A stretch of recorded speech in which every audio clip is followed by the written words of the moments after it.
So, we're talking about the Knit Fit because if you haven't been around, we weren't here last week, so don't worry about that. We were doing the Stop the Insanity series, and we were working with wovens. Mm-hmm. And we took one of our or one of your patterns that is a long sleeved button up shirt with the collar and collar stand. And we did all kinds of different things to that pattern. And the whole point of our Stop the Insanity series is you shouldn't have to buy a new pattern every time you want a small change in the garment. So, from a shirt pattern, you should be able to do almost anything, any type of shirt you see. Once you understand and you've got the fit, because we did our fitting muslin, so you got the fit, you got this one pattern perfect. Now you're going to go want a short sleeve shirt, you're going to go buy another pattern and start all over doing all the tweaking. No. So you just take that long sleeved and it just with a couple of tips we gave you, you could turn it into a short sleeve. And then we went on from there to sleeveless, um, Tunic, tunic, different pocket yeah, shapes, different collars, hems. yep, collar stand only. And we talked about how you could turn it into a dress. And as a matter of fact, I got that email from Sandy saying that I have any ideas about taking, say, the princess style bodice, we've got that sloper, and adding a skirt to that. And absolutely, there really isn't a big deal, Sandy. You're going to put the placket in, but the issue is that you will, when you sew the skirt on, whatever length you make your skirt, it's going to close up that placket. So you want to know, how long do I want that placket? Do I want it just to the waist? If it goes just to the waist and your skirt is just to the waist, or do you want it longer? So it's completely up to you, but there isn't really a big difference. Um, Again, Sandy, do a muslin, just to be sure that you get that skirt to hang straight. But really, once you get that skirt on there, you could make sure it was straight by the way you hemmed it. So, but there's really not anything more I could tell you about that, I don't think. But if you have more questions, let me know. Well, you said you talked about Sandy's question and you Yeah. answered it, but you missed the fun part where she said you've created a monster. Well, I never think of her as a monster. Well, it's a fun kind of monster. Okay. She said that she wanted to tell Janet that she has created a monster with this series because it has opened up the fashion world to her, and she has used her t-shirt block to make a midi dress, and two different styled tiered dresses are cut out, and some are sleeveless. I plan to make more, and one with a V-neck from your 5EZT. So She's having a I'm ton of fun. so glad to hear that. I hope that the rest of you out there are creating Yeah. these changes too, or at least thinking it through in your head until you have time to do them. Like we said, looking at ready to wear and thinking, oh, wait, I know I Yeah. can do that now with that shirt pattern I already own. Yeah, catalogs online, in the store, whatever. But yeah, we'd like to see whatever you've done, and we're going to give you another week to get some pictures. I mean, we want to see the pictures anytime you get it done. But if you have some done or you have some done by next week, please post them in the community section here on Facebook because we'll be doing some drawings for prizes. And there's Yeah. some interesting pieces on there already. So take a look. You might be inspired by someone else or put yours up there and inspire some of us. Yes, let's see those midi dresses, Sandy. Did she? I didn't see those come through. Did you see them? Mm-mm. Okay. And if you need fabric, Yeah. before I forget, Janet did put the lawns, the The 100% cotton lawns. Not all of them, just the 55. I'm gonna put a link. Yeah, 55, 54-inch wide lawns are. And there's some are 30% off, and you don't need a code. They're marked on the website. I just put the link. Let me make sure I got it. Yep, I just put the link in the comments. So you don't need a code or anything. They're already marked down 30%, and there's some super cute ones in there, including this one that Janet used. I'm gonna try to get out of the way here. On one of her samples, it's the cute little ladies. Oops, wrong way. It's called Fashionistas. Hopefully you can see that. I'll zoom in when we turn around to do our demo too. But it's super cute. You could use that for a lot of things. There's some hearts. There's a little, what are those, toucans? What are those? I don't know. I just thought they were Cute so little cute. birds. Pink. So get your summer fun on and check out those 30% off. Uh-oh. Yeah. Brenda the Spenda's in trouble. It's okay, Brenda. It's 30% off. Well, the little pink birds or the little hearts. Hearts. Then there's little flowers too. All those would be cute for Like little the summer baby. dress. Yeah. And you don't even need very much. The little birds. Oh. Yeah. Yeah, check it out. And then there's other fabrics on this site as well in that link, but the ones right up at top are 30% off. Okay, so that was the woven series Yeah. on Stop the Insanity. And as promised, we're going to move into the knit. Stop the Insanity knit edition, because as you know, you can make all the changes, but it's going to be a little bit different using knits. And to get started on that, Janet wanted to give a knit fit review. That is Correct? correct. Yes. And if you have tried the knit fit or any of the fitting and have been baffled, this is the time to really take notes and pay attention. We do have a primer on the website on how to create a sloper in knit or woven, and along with that is the possibility, if you're not successful on your own, you need a little extra help, there's a support package that you can purchase, and it also has those directions in it. But what I'm finding is some people aren't understanding the directions. So I just want to go over it one more time to make it clear. And the one thing that is so important is understanding the seam line. The seam line, the stitching line, the line that you're going to sew on, how that impacts the fit. And it's really apparently not intuitive to everyone.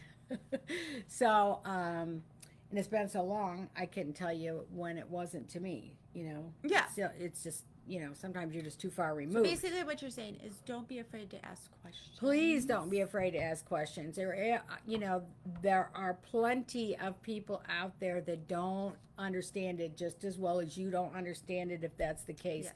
So Listen intently, but don't be afraid to ask questions. If you're not picking up on something, or maybe, you know, your body shape has something that we have not covered, or you're not quite sure, because, you know, we've discussed 1,000 times. Everybody's different. So I'm going to stay in this region. That way you can have the camera, because when I do the other part, I'll walk. All right, and before we get started on this, Jen is asking about the shirt that you are wearing. Okay. So you'll move over here, which is Yeah, obviously, let's see it she's again. asking if it's an Islander pattern, and indeed. Yes, this is the Shirt Makers Express that I converted to a camp shirt. And all of that is in the camp shirt series on YouTube. And I'm tangled. I wanted to show this one up close. This is one of those fabrics that is 30% off. Look at those ladies, the little curly haired one. Alright, so suck it to us. Okay, so what I've done here, and as a teacher who's always on the quest to really get the information across, I've decided that it might help if I did the front in one color and the back in another, so that you could really understand the seam line. So you're going to start out with, this one is our sloper pattern, excuse me, 1207 I'm starting with, but you could also start with the 5 Easy Tees. Either one, you're going to get the right fit for your knit t-shirts, which can be made into a lot of other things, nightgowns, dresses, etc., and we'll get into that as we go through the series. So the first thing you're going to do is you're going to cut out a front and a back. If you've bought the kit, then they're going to be the same color, and you won't need to have two different colors for your sloper. I'm doing it just so I can make sure I'm 100% clear in what I'm trying to explain. So you're going to cut out a front and a back. You're going to, now in the sloper, the seam allowances are 5/8. In the 5 easy tees, they're not. So you're going to use the seam allowance that was given in the pattern guide. You're also going to choose the size by your full bust measurements. That's it, just your bust measurement. Now, you know your body.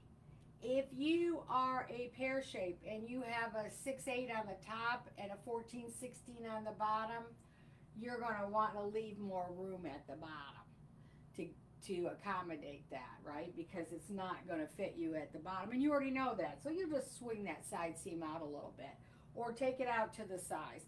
But basically, we're going to start with just the full bust measurement, and this is not a garment that we're intending to wear. This is a garment that is not even a garment, it's a sloper, and it's intended to help us learn how to fit. So, you're going to sew those seam allowances, the shoulder seams and the side seams at the prescribed seam allowance, basted, really big stitches because they're coming out, and you want the seam allowance on the outside, and I have that in the primer. It says WST. WST stands for wrong sides together. So when you put the wrong sides together on the seam ends up on the outside. This will help you a lot. So get those seams out on the outside so you can see what you're working with. And then once you put it on the body, you're going to look for drag marks. You're going to look to see, the first thing we're going to deal with is this seam on the top of the shoulder straight? And luckily for me, when I'm fitting a dress form, I've got a seam right there to go by. But when you're putting it on a person, you're going to have to really have a critical eye to make sure that that is running straight across, not coming at an angle. And it very likely could be coming at an angle because of the shape of your shoulders or your particular body. Because a pattern is not made to fit everybody. It's not even made to fit most people. It's barely made to fit some people. It's just a starting place. Okay, so we know this is our starting place. But we know that this is way too big in the waist. I think the shoulder seams are laying very nice. So I'm not going to have to adjust the shoulder seams on this particular one. I will tell you that I nipped the center front and the center back so I could make sure that I kept it aligned. And you particularly want to do that if you're an asymmetrical person. So if you've got one shoulder higher than the other or one longer than the other, you're going to always want to keep this centered. You'll have to make adjustments so that it hangs the same on both sides, but you want to make sure you stay centered. So that's how I'm staying centered. So I'm happy with the shoulder seams. If I wasn't, we'd be fixing those, and in my next demo in a few minutes I'll show you that. But right now I want to look at the side seams. So the side seams need to be hanging straight from the center of the arm, underarm, straight down the body. Now you can see it's not. It's way forward in the front because look, I've got too much fabric in the front. Now here's the problem that we're having. So you see that gap there, and here's what I'm experiencing with some of you, is you just take the seam in. And that's not necessarily what you want to do. So when this pattern was drafted, it was drafted with the seam line at 5/8, both front and back. But that may not be what your body requires, and chances are in some places it's definitely not what your body requires. So we want to make sure this is good and straight, so we're just going to take this basting out on one of the sides.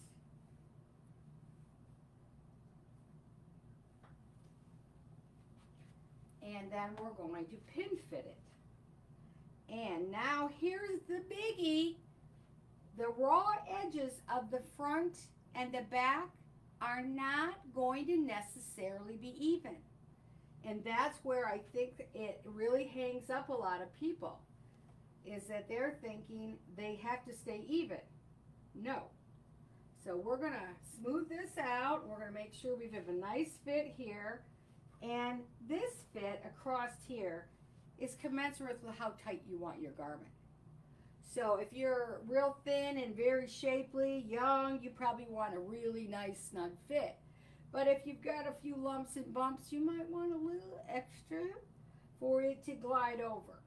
So we're going to smooth this out, and I can already see that I've got far more than a 5/8 inch seam allowance at the top, but near the bottom it looks like it's probably going to come out about the same as it was before.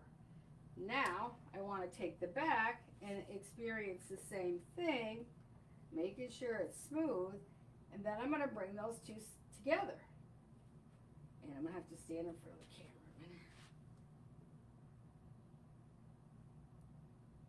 a minute. At that center of the side. Okay, let me get the pins.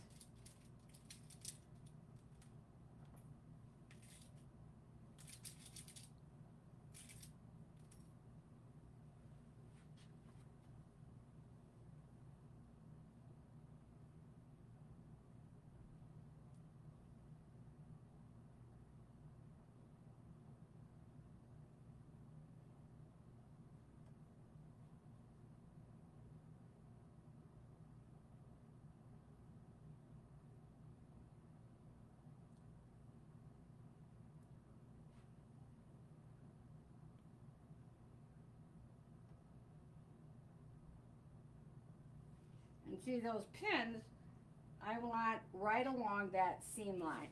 Now again, if you're doing this on a person's body, then you have to do a critical eye and really see what you're doing. Okay. And you're going to want to do both sides, which I'm not sure I want to take the time to do that.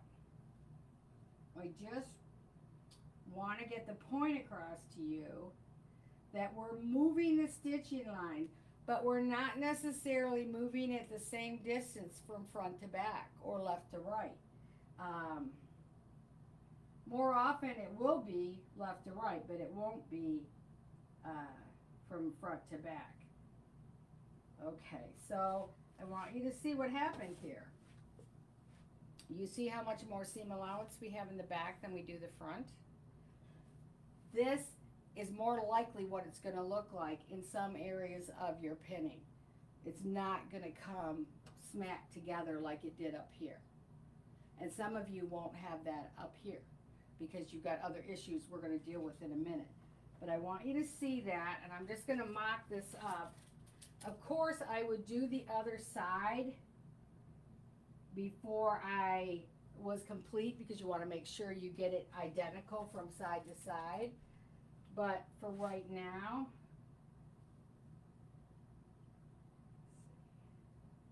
I think I just want you to get the idea. So if anybody is lost at this point, please let us know. Just want to get those as straight as I can.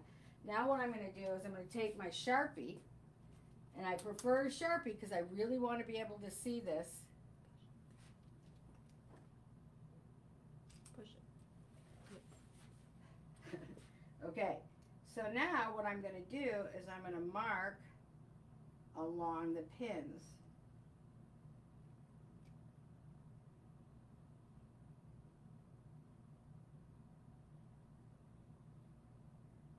And you've got to do this to the front as well as the back, because what you're going to see here real quick is right now our front seam allowance is 1 1/8 inches, but our back seam allowance is 1 3/4 inches. So you see, we can't keep those raw edges even. But what I'm going to have to do is I have to mark the back now too.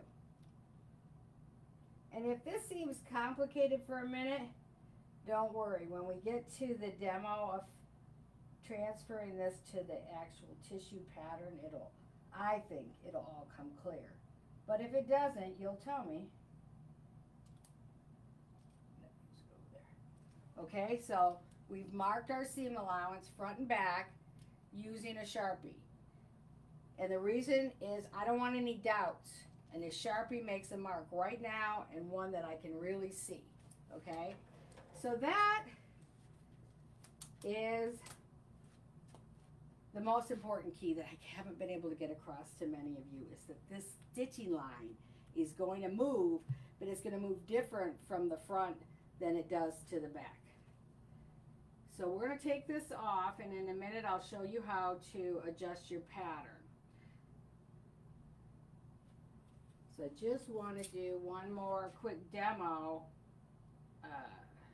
to help you know how to adjust when there are obvious, it's not fitting over a certain part of your body. Yes, Janice and Karen have said yes, this has helped them. Already. A lot. They were trying to keep those lined up.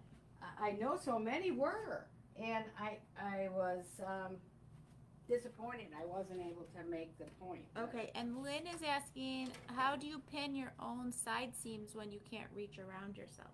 Well, I will tell you that I've done it for myself, and it's not easy, and I know what I'm doing. So I would ask for help. And then somebody on here is going to tell me they have absolutely no one will help them. They have a husband, but he's clumsy and he won't do it or whatever. I wouldn't have my husband do it either. They're just not built for that a lot of times. So, but you will need, at least what I've done is if I had it in a pinch do it to myself, I would do what I think is correct in the muslin, try it on, double check it, and at the very least when Brenda comes in on Monday morning, I go, take a look at this. Is it hanging straight in the back? Those kind of things. You do need somebody else to maybe just take a look at it for you. So what I'm doing here is what I often do to create a pattern for myself, because I have a rounded back. So I've created this little pad, and now I'm going to put the sloper on here that I created for this. And what I did, well, let me show you how big it is on here. I don't have the shoulder seam sewn up because I know they're not going to match right. Because of this extra area here where the back rounds, you obviously need more fabric. And no pattern is going to have that amount of fabric in there for you. So you're going to have to add it. But you want to add it and then drape it. You don't want to guess at it. Okay, let's see. Here we go. And again, remember, seams on the outside. All right, so here's where I would have cut. Can you get a close-up of that, Jess? Mm-hmm. So this is where I would have cut it out. This is the top of the shoulder seam. Now, I don't have it on here right yet, but I want you to see that I added this big chunk of fabric, because I know I'm going to need more fabric in this area, and I might even need it along the shoulder, because again, I need that fabric to come up over that rounded part of my body.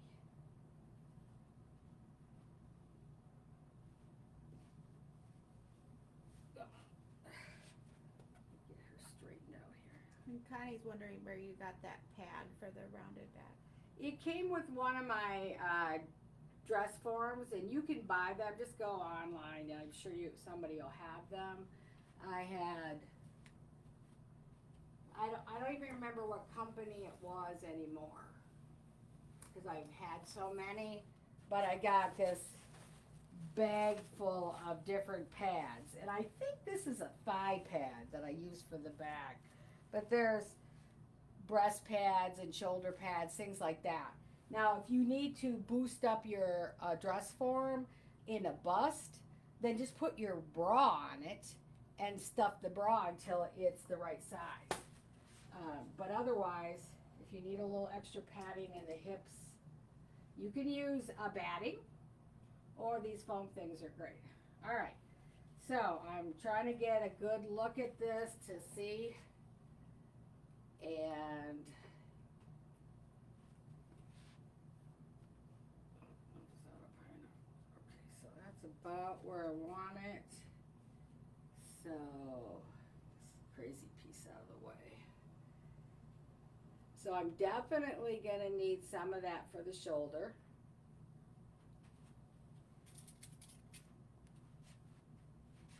Because there's not enough fabric going to get up to that shoulder seam if I had just cut it that way. Now I could have added this fabric when I cut it out, but I wanted to make sure for demonstration purposes you'd be able to see what I was talking about. So let me just smooth that out. But you always want to be smoothing, you know, and of course up here's look, but wherever there's wrinkles, it's very simple to figure it out and smooth it out and pin it. You see how much nicer that back looks? We're just gonna smooth it out and pin it. And just don't overdo it. Most people, the first mistake that a lot of people make is overfitting. So they get it too tight. So nothing's wrong with erring on the looser side for your first one, and wear it, and then you go, you know, I think I'd like it in a little tighter in the waist or out a little more in the hip, whatever. You go out, you make your notes on your pattern, and that's what you do. So you can see that if I had cut this, I would have this much neck exposed, and I don't like that. A lot of ready-to-wears, they really cut those down, but it's just so everybody can wear them. But if you want a custom fit, then you want to bring this up. And then, of course, I'm just going to do a freehand here, but, you know, I'm going to put it where I want it. And I want mine up here. And this is where I want it, not where I'm going to cut it, because we have to add seam allowance. So let's always keep that in mind. All right, so I would go ahead and continue to pin it. And then I would adjust my shoulders accordingly. So I'm going to have my normal 5/8 in the front, but in the back, I've got to add to that shoulder seam. I already know, I can see by looking at it. All right, let's see if that's clear. I will stop here. If not, I will go ahead and finish pinning this.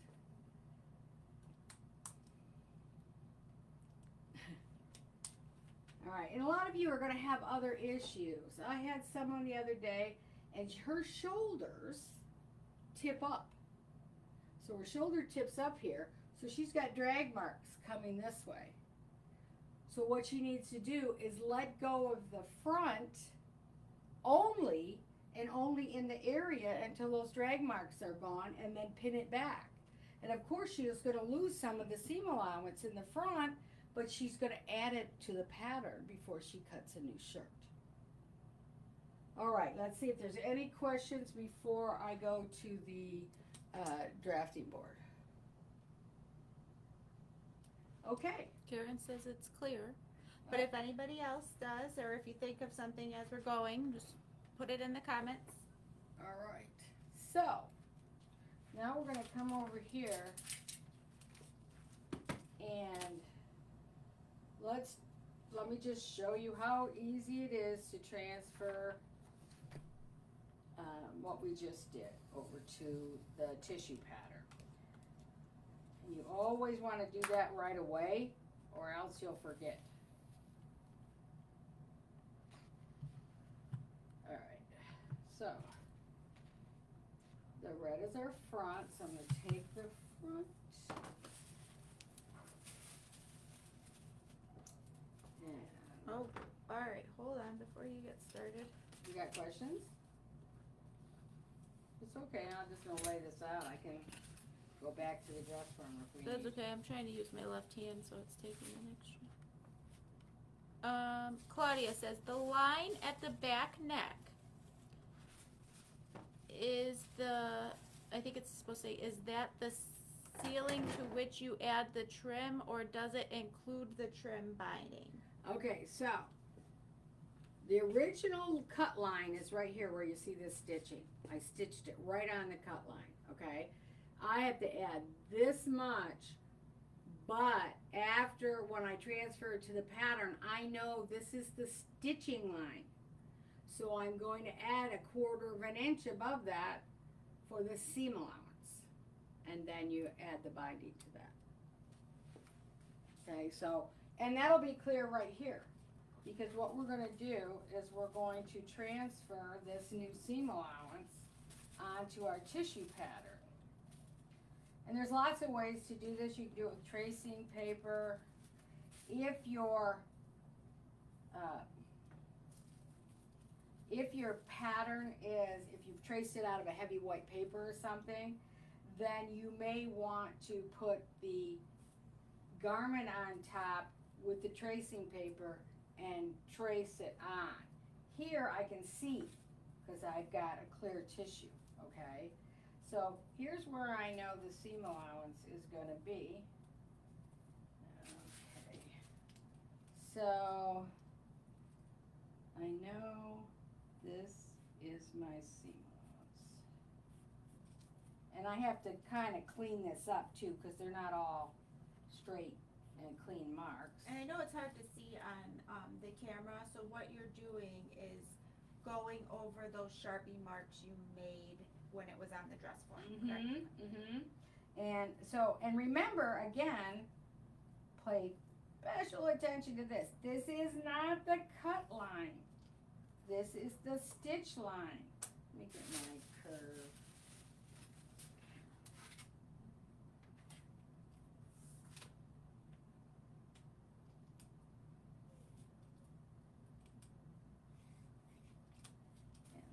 Curves out. So use my little curvy tool.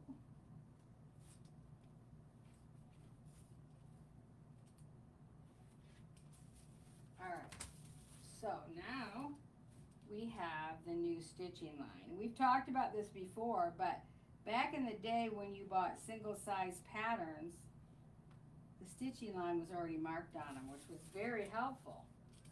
Alright, so now we're going to decide what stitching, what kind of seam allowance we want.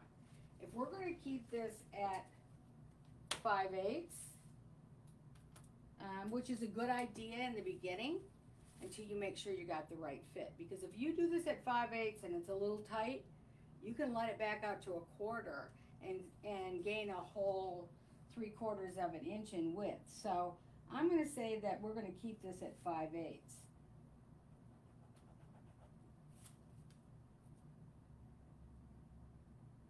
So this line here is going to be the cutting line. This should have gone up here.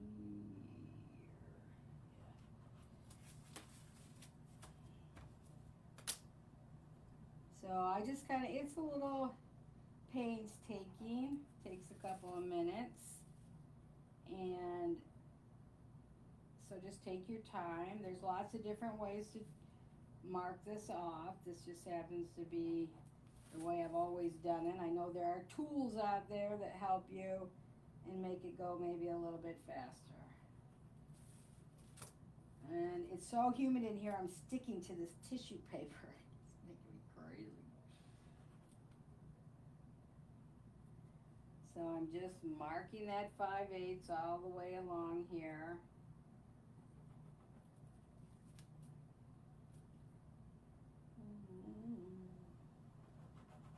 Okay, and then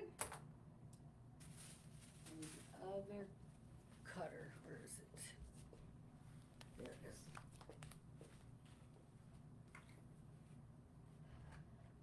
I think over the weekend, somebody snuck in and used my rotary cutter. I went to use it this morning and it just sort of perforated. Didn't really cut. I don't know who did that. But anyway, so here's my stitching line. Here's my cutting line, and I'm just going to cut. And now I know that I've adjusted this. So what I would put on here is who it's for. So we'll say it's for Jessica. I don't know if they can see that. is for Jessica. And then today's date is 5/31/22. And we want to make sure that we tell ourselves what seam allowance that is that we have changed. And then, of course, when we go to do the back, it's going to be different. So you can't just do the same thing to the back. You want to maintain the same shape, because the shape of the side seam needs to be identical, but the width of the seam allowance does not. And look at that. That is a huge difference up here in the back. So let's just say if this was a person, we would know that this person had a narrow back. Some people have really broad backs with very pronounced shoulder blades, and it'd be the exact opposite effect. So let's see. So again,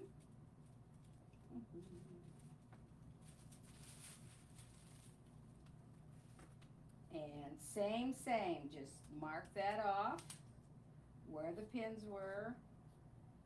And you kind of, like I said, you have to true it up, clean it up. If you got one pin going off at a crazy angle, you will just clean that up. And there is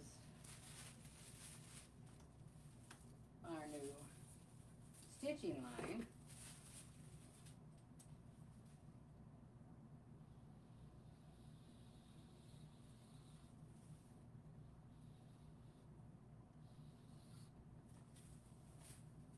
Wow. Still need this to curve out a little bit here. All right. And then again, we will mark off the seam allowance. And I usually do it in red or some other color. And again, Jessica, May 5th, May 31st. And 5/8 inch seam allowance. So there we go.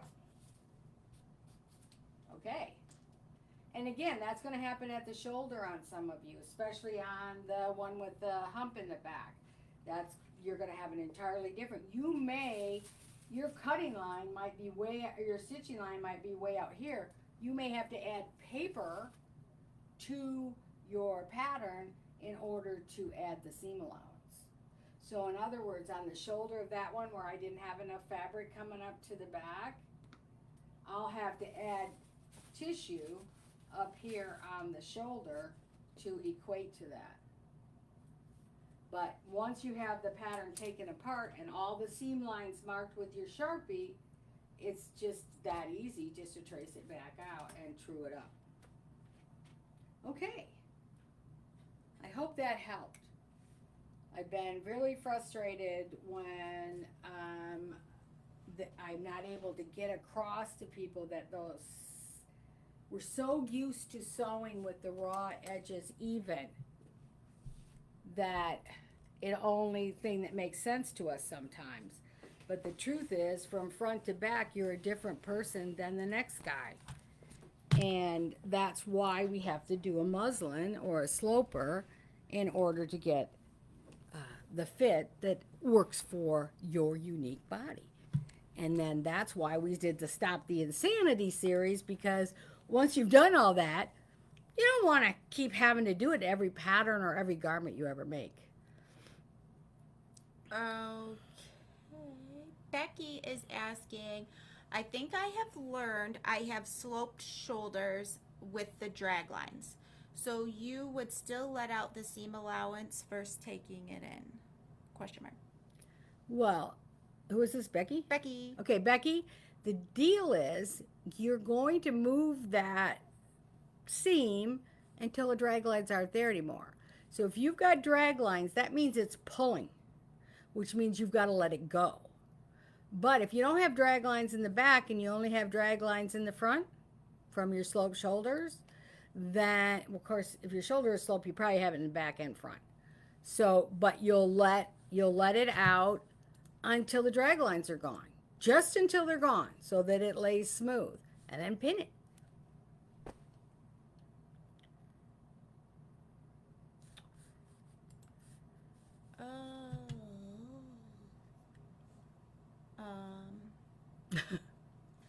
My mouse is being weird. Um, okay, yes. Do you use, oh, Janice, do you use a rotary cutter for most of your cutting? I always thought they were used mostly for quilting. Oh no, you're missing the boat, girl. You get yourself a mat. You need a big one when you're cutting out garments, and we've gone over that plenty of times. And if you need a resource, if you've got a really nice big table and you want to cover the whole thing with a mat, just contact me and I'll give you the link. But here's the difference. We used to cut out our garments with scissors, and there was no such thing as a rotary cutter, so it worked great. However, in the garment industry, they always used like power cutters. And the power cutter rolled across the table. Rolled. It didn't pick the fabric up. When we use scissors, the bottom part of the scissor goes underneath the fabric. And as you cut, you can't help but be picking that up. And anyone who cuts with scissors could get very, very proficient. And I did really well when I cut with garments out with scissors. But some of you will get little jigs and jags, because it just slips and then the fabric folds and then you get. That doesn't happen with a rotary cutter. You put the weights or the magnets down, the fabric won't move, the pattern won't move, and you just take the rotary cutter and trace outside the edge. And it's faster and far more efficient. You've got really clean, accurate edges. So I would highly recommend you give that a try. Yes. Oh, I have one more tip for her since she's not used a rotary cutter. You want a cutter with a locking blade. Janice, right? You want a cutter with a locking blade. The reason is this blade is as sharp as a razor. And while you're cutting with this particular one and you've got the handle depressed, it lets the blade come out. But the minute you let go of it, the blade has a guard around it.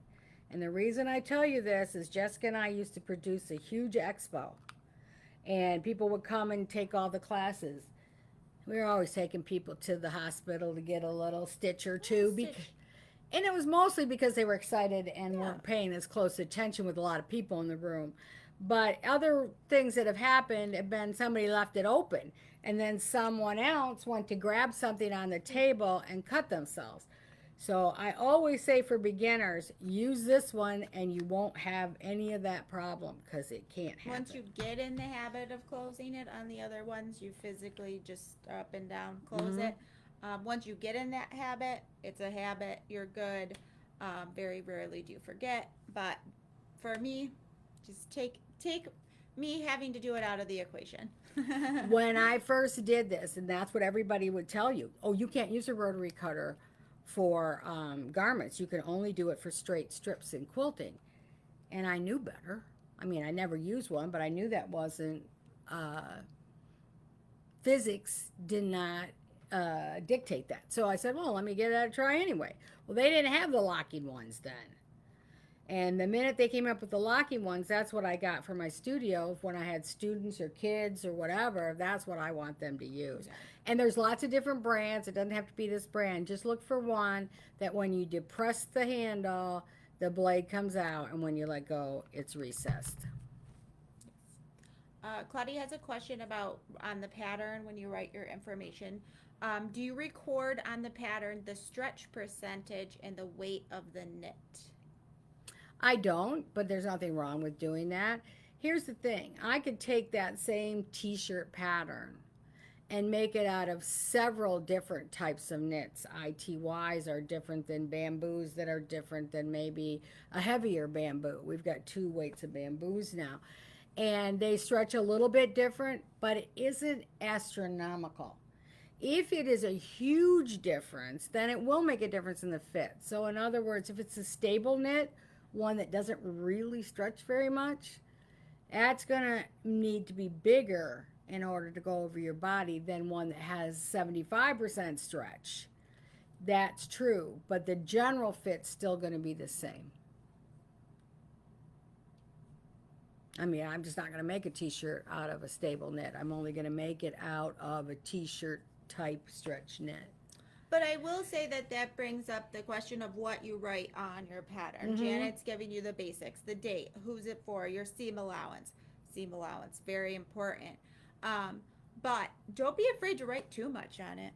Yeah, no. You know, like I would, I don't know, some pattern showed up on my desk. We don't have any idea what it is, or where it came from, and I'm like, I don't think it's mine. We're trying to figure it out. I mean, sometimes, like, you know, she has the year on there. Mhm. You know, what was it for? Maybe you were making it for a wedding Or a costume. yeah, or something, yeah. right? What it was for, Mhm. if there's a special occasion, or Yeah, that's why I like to put the person's name on it, because I might sew for Jessica, I might sew for me, I might sew you for could one of put my on it that granddaughters. it's, you know, a slimmer fit, Right. more ease, Mhm. whatever, because you might change it. You might want the same top to have a slimmer fit Right, and a right. looser fit. And that's why it's always important to hang on to your muslins. Someone asked a couple weeks ago, what do you do with your muslins? Well, I store them because you might come across that situation where that'll be perfect, but I need to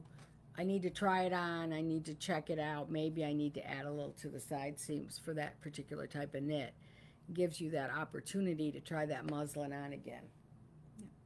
I love this from Sandy.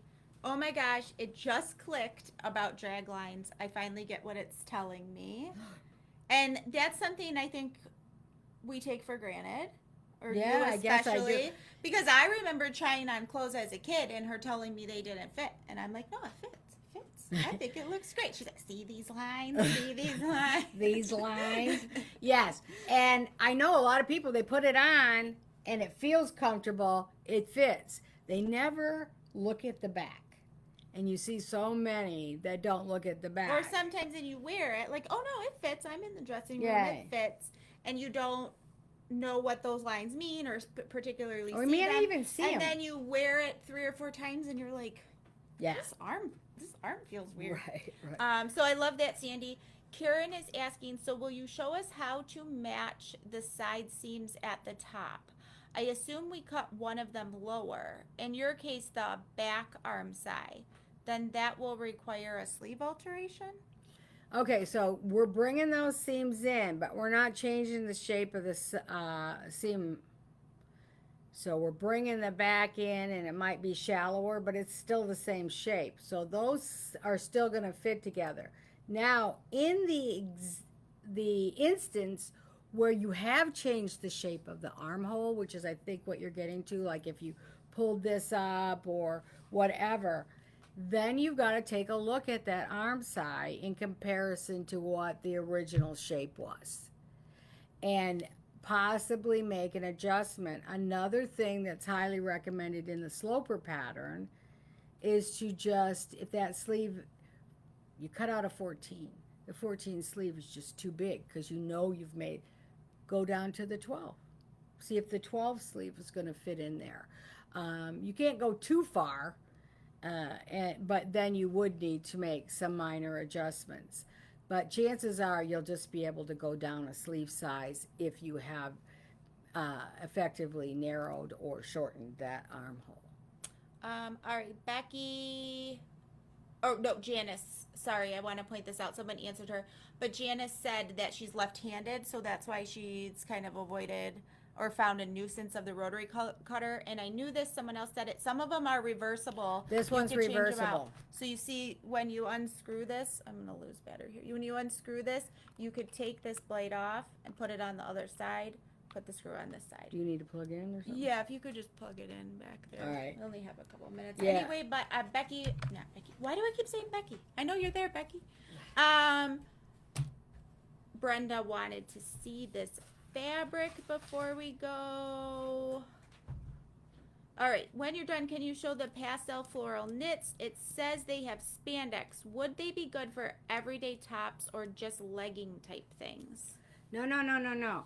When you want leggings, you want a large percentage of spandex. These are t-shirts, so there's only 5% spandex. So that just gives it a nice little stretch. Oh, it feels so nice. It's in my But mouth. this is not legging fabric.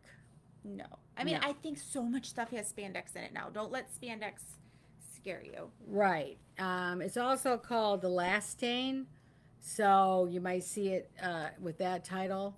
But yeah, no, there's not so much spandex in here to make this into a legging. No, it just gives it such a nice drape. It gives it and a nice feel. memory. You can see this is a big piece, so it's hard for me to show you. But just, just a little bit of stretch. This one's got quite a bit of stretch, but it's got a Right. the spandex helps give it the recovery. Not back in the 60s or 70s when we had cotton knits. You could wear them for a while, especially if they were leggings, and then they would stretch out and bag. Yeah, and I'll say I ordered a t-shirt off of Amazon, and it came. I thought it was like a cotton t-shirt, and it wasn't. It felt a lot like this, and I was like, "What is this?" Now it's not as nice as this, but I thought like, "Oh man, I got one of those Amazon rejects. Yeah. Like, why is this not just a cotton t-shirt?" But it's very, very comfortable, and I feel like it silhouettes my body a lot nicer than just a cotton t-shirt. Right, yeah. Even though it's cut the same, I put it up to one of my cotton t-shirts. It's cut the same, but it just kind of fits a lot It nicer. hangs nicer. And these are all bamboo spandex. But this is about an ounce heavier than the other bamboos we have. So these prints are a new company that we're working with, and we really like their prints. It's hard to get bamboo prints. And so we thought they did a beautiful job, and as the time goes by, we'll be looking into more prints in bamboo. But yeah, these are lovely. They're not as lightweight as the solid bamboos that we have. But I think that makes for what you're talking about, a shirt that skims your silhouette without hugging it. Yep. It gives you a nice shape. Mm-hmm. Okay, so next week we will begin the Stop the Insanity series. So we will be making some changes for the next 2 or 3, 4 weeks. We never know how long it's going to take.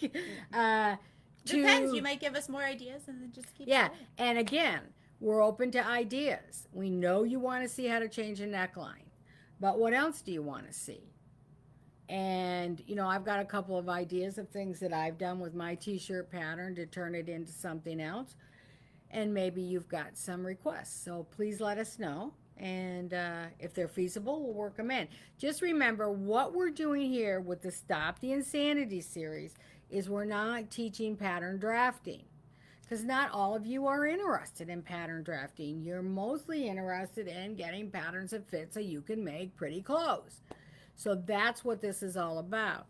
We certainly have pattern drafting information and pattern drafting equipment, and I think we have the top pattern drafting book available in the industry.